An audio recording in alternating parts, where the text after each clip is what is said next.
Hi friends, 2 ദിവസമായി നമ്മളൊക്കെ തമ്മിൽ കണ്ടിട്ടില്ലേ? എല്ലാവർക്കും സുഖമാണെന്ന് വിചാരിക്കണു. അത് ഞാൻ അല്ലാഹുവോട് ദുആ ചെയ്യുന്നു. അപ്പോൾ ഇന്ന് ഞാനൊരു പാവയ്ക്ക കൊണ്ടുള്ളൊരു പരിപാടിയാണ്. പാവയ്ക്ക പിന്നെ തീയലല്ല, പാവയ്ക്ക റോസ്റ്റ് എന്ന് പറയും. അപ്പോൾ പാവയ്ക്ക എന്ന സാധനം ഒരുവിധ ആളുകൾക്കൊന്നും പറ്റാത്ത സംഭവമാണ്. അപ്പോൾ ഞാനൊരു പുതിയ ഐഡിയാസ് കണ്ടുപിടിച്ചിട്ടാണ് ഇത് ചെയ്തുകൊണ്ടിരിക്കുന്നത്. ഞാനിവിടെ പ്രസവാനന്തര പരിചരണ സെൻറ്റർ മമ്മാസ് ക്രാഡിൽ നിന്നാണ് ഞങ്ങളുടെ സ്ഥാപനത്തിൻ്റെ പേര്.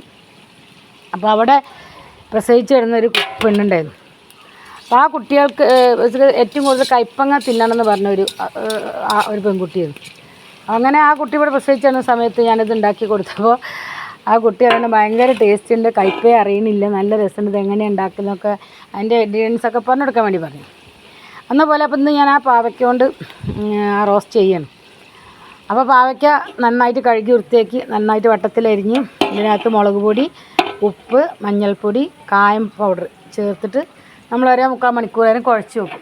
ആ കുഴച്ച് വെച്ചിട്ട് പിന്നെ നമ്മൾ എന്ത് ചെയ്യും, ഇതുപോലെ എണ്ണയിലിട്ടിട്ട് പൊരിച്ച് പോരും. അത് നന്നായിട്ടൊന്നും പൊരിയൂല, ഒരു 80% വേവായി കഴിയുമ്പോൾ നമ്മളെന്ത് ചെയ്യും, പിന്നെ ഇത് ഒരു അരിപ്പ കൊട്ടയിലേക്ക് കോരി മാറ്റും. എന്നിട്ട് പിന്നെ നമ്മൾ ചെയ്യുന്നതെന്ന് വെച്ചാൽ വെളിച്ചെണ്ണ, ഈ എണ്ണ മാറ്റിയിട്ട് നല്ല വെളിച്ചെണ്ണ ഒഴിച്ച് അതിനകത്ത് വെളുത്തുള്ളി ചതച്ചിട്ട് പിന്നെ അതൊന്ന് മൂക്കുമ്പോൾ അതിനകത്ത് സവാള ഇട്ട് പച്ചമുളക് ഇട്ട് അത് നന്നായിട്ട് വഴറ്റി മൂപ്പിച്ചെടുത്ത് തക്കാളിയും ചേർത്ത് പിന്നെ അതിൽ ലേശം മല്ലിപ്പൊടി, മുളക് പൊടി, മഞ്ഞൾപ്പൊടിയും ചേർത്തിട്ട് നന്നായിട്ട് റോസ്റ്റ് ചെയ്തിട്ട് കരിവേപ്പിലയും ചപ്പും പൊതിൻ്റെ ചപ്പൊക്കെ ഇട്ടിട്ട് എന്ത് ചെയ്യും, ഈ പൊരിച്ച് വെച്ചിട്ടുള്ള ഈ പാവയ്ക്ക നമ്മൾ അതിനകത്തോട്ട് ചേർത്തിളക്കി അങ്ങോട്ട് എടുക്കും. അതെടുത്ത് കഴിയുമ്പോൾ എന്താ വെച്ചാൽ നമുക്ക് കയ്പ്പ് എന്ന് പറഞ്ഞ സാധനം ഈ കയ്പ്പയ്ക്ക് ഉണ്ടാവില്ല. ഏത് പാവയ്ക്ക തിന്നാൻ ഇഷ്ടമില്ലാത്ത ആളുകളും ഈ കൂട്ടാൻ തിന്നും. ഭയങ്കര ഇഷ്ടമാണ് ഞാനിവിടെ ഉണ്ടാക്കി കഴിഞ്ഞാൽ എല്ലാവർക്കും. അപ്പോൾ അത് കാരണം ഇപ്പോൾ നമ്മൾ എന്ത് ചെയ്യും, ആഴ്ചയിൽ ഒരു ദിവസമെങ്കിലും പാവയ്ക്ക അങ്ങനെ ഉണ്ടാക്കി കൊടുക്കും.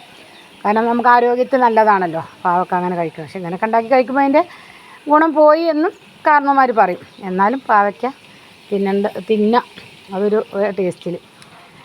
അപ്പോൾ ഇന്നത്തെ നമ്മളുടെ ഒരു ഉച്ചക്കലത്തെ കറിയാണ് ഇത്. പിന്നെ ഞാൻ പടവലും തക്കാളിയും കൂടെ കറി ഉണ്ടാക്കിയിട്ടുണ്ട്. പിന്നെ ഇന്ന് ഞങ്ങൾക്ക് കാടയാണ്. കാടേൻ്റെ ആൾ വന്നിട്ടുണ്ട്. അപ്പോൾ ഇനി കാട കിട്ടിയാൽ കാട പൊരിച്ച്. അപ്പോൾ ഇന്ന് ഉച്ചക്കത്തെ വിഭവം എന്ന് പറയുന്നത് പടവലും തക്കാളിയും കറിയും ഈ പാവയ്ക്ക റോസ്റ്റും കാട പൊരിച്ചതും. അതാണ് ഇന്നത്തെ ഞങ്ങളുടെ ഉച്ചയൂണിൻ്റെ വിഭവങ്ങൾ. പിന്നെ വേറെ എന്തിട്ട് നിങ്ങൾക്ക് വിശേഷം? നിങ്ങൾക്ക് എന്തൊക്കെയാണെന്ന്? ചോറും ചായടിയൊക്കെ കഴിഞ്ഞു. ബാക്കി ഇന്ന് കുറച്ച് പച്ചക്കറികളൊക്കെ നമുക്ക് നടാനുണ്ട്. മുളക്, ചീനമുളക്, പച്ചമുളക്, അതുപോലെ തന്നെ വഴുതന, പിന്നെ കുറച്ച് വിത്തുകളൊക്കെ കൊണ്ടുവച്ചിട്ടുണ്ട്. അതൊക്കെ ഒന്ന് മണ്ണിലാക്കാനൊക്കെ ഉണ്ട്. അപ്പോൾ അതിന് വേണ്ടി ഇപ്പം ഇന്ന് കാലത്ത് പോയി ഞാനൊരു ചാക്ക് കരിയിലൊക്കെ അടിച്ചു വാരി കൊണ്ടുവന്ന് വെച്ചിട്ടുണ്ട്. അപ്പോൾ ഇത് വേഗം അങ്ങോട്ട് പണി കഴിച്ച് വെച്ചിട്ട് വേണം അതിനകത്തോട്ട് ഇറങ്ങാൻ. അപ്പോൾ ഈ ഒരു പാവയ്ക്ക കൊണ്ട് എന്താ ചെയ്യണേന്നുള്ളത് നിങ്ങളെ കാണിച്ചു തരാമെന്ന് കരുതിയിട്ടാണ് ഇപ്പോൾ ഈ വീഡിയോ ഞാൻ എടുത്തത്.